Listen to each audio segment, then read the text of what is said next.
Hi everyone. So let's talk about how we can actually use a system of inequalities. So pretend that your club, whether, I don't know, it could be the math club, cooking club, sourdough club, line dance club, whatever it might be, has been hired to help clean up the local park. Collect garbage, maybe help repaint some structure, something like that. Now, your club has some mix of experienced members or returning members, as well as some new members. Alrighty? And here's what you want to know. Here's what you do know.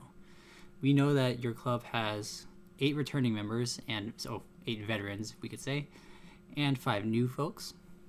And we also know that you want to bring at least 4 people to make sure you have enough, but you can't send too many, so you don't want to send more than 10. Okay?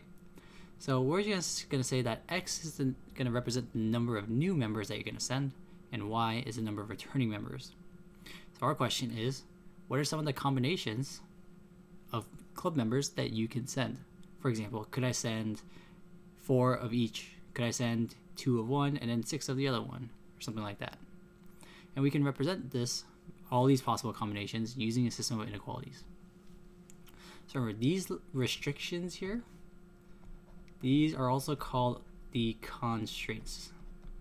But again, those are just restrictions on what we can and can't do. Okay? So, what can we get out of this information? Well, since we only have 8 returning members, that limits our options for how many returning members we can send. Because we can't send more than 8 because we don't have that many. And so if we have only 8 returning members to pick from, I'm going to say that whatever that number is, however many we send, has to be less than 8. But we could potentially send all of them as well. So it's going to be less than or equal to 8.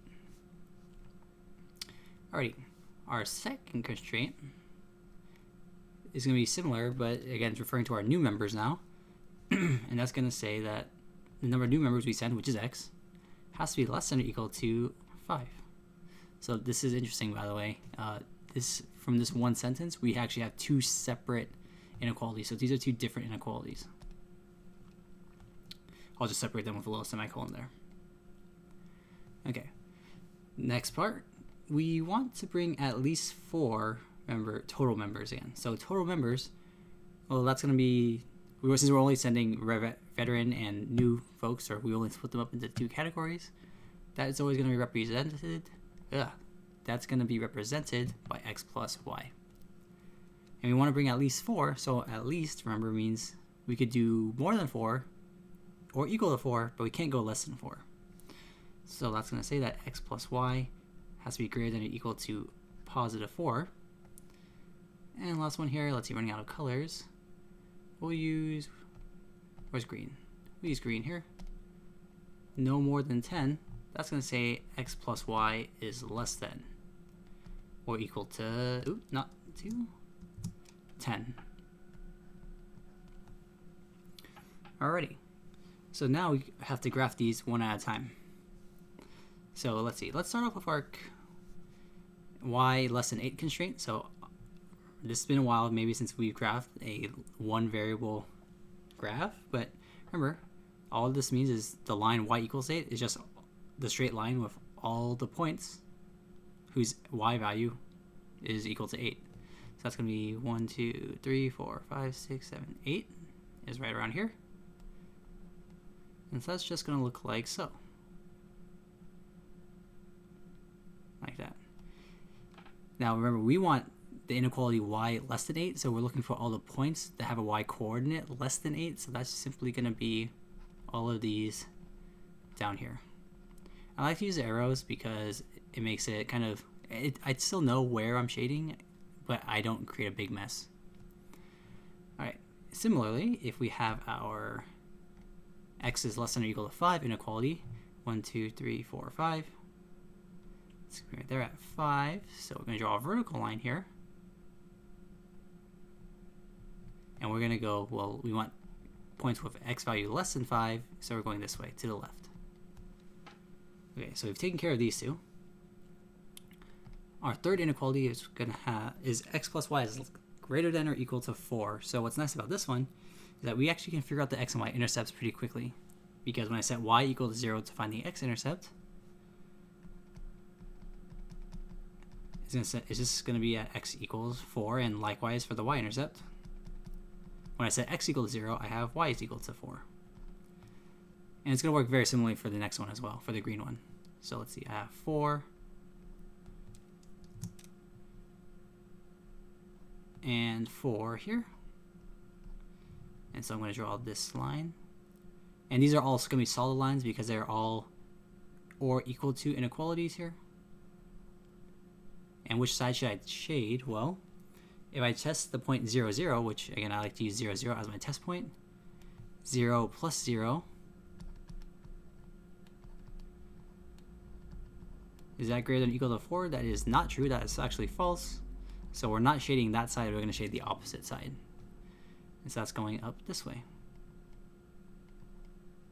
And you can see our feasible region starting to form where our overlap is. Okay. I'm not going to show all the work here. I'm going to fast forward a little bit for this green one, but that's going to have x and y intercepts at 10, 5, 6, 7, 8, 9, 10.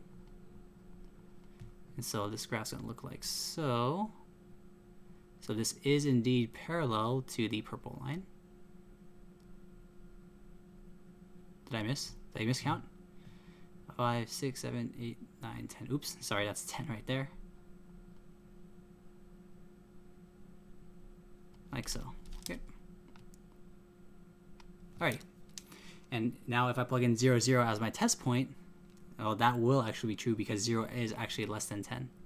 And so what's nice about drawing these little arrows is that you can actually see the feasible region where all the arrows are kind of pointing into each other.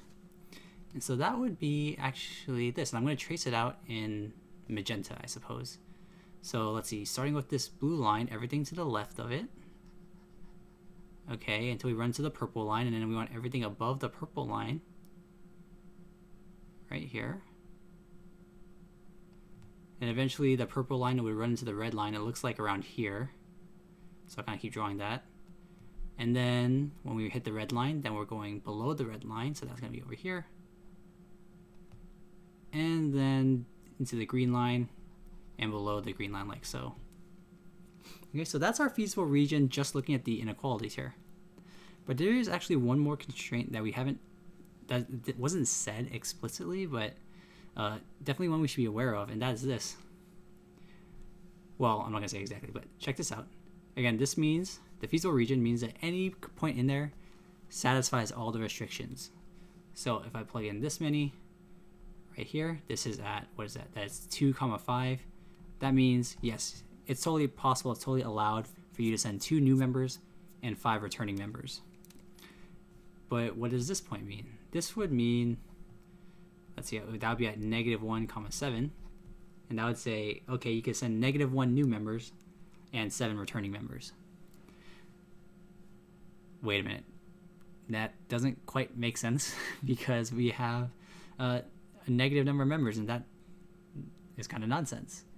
And so our last constraint here that we ought to add is that x and y both need to be not negative numbers. They could be 0, but they shouldn't be negative for sure. So they both need to be greater than 0. And if that's the case, I'm going to draw in one more inequality here. X is greater than 0, excuse me, would be like so, pointing off to the right. And likewise,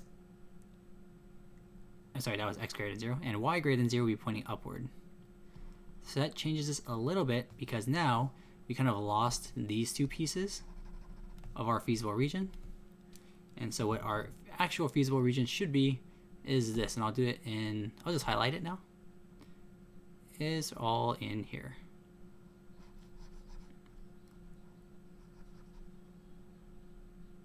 Oopsies. Not all the way down there. Oh no, I erased it all.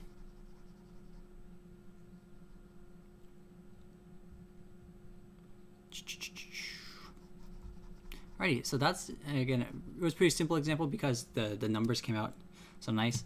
But usually this will have, these restrictions will be based on a number of things. So for example, because you want to, one restriction might be because you can only carry so much materials, or because you don't want to spend so much money, or you have to have a minimum of this much time put in or something like that. Okay, but this is a simple example where we can see, okay, given all the restrictions, I can visualize now all the possible combinations that will fit. Alrighty, so thanks for watching, and I'll see you in the next video. I hope this helped.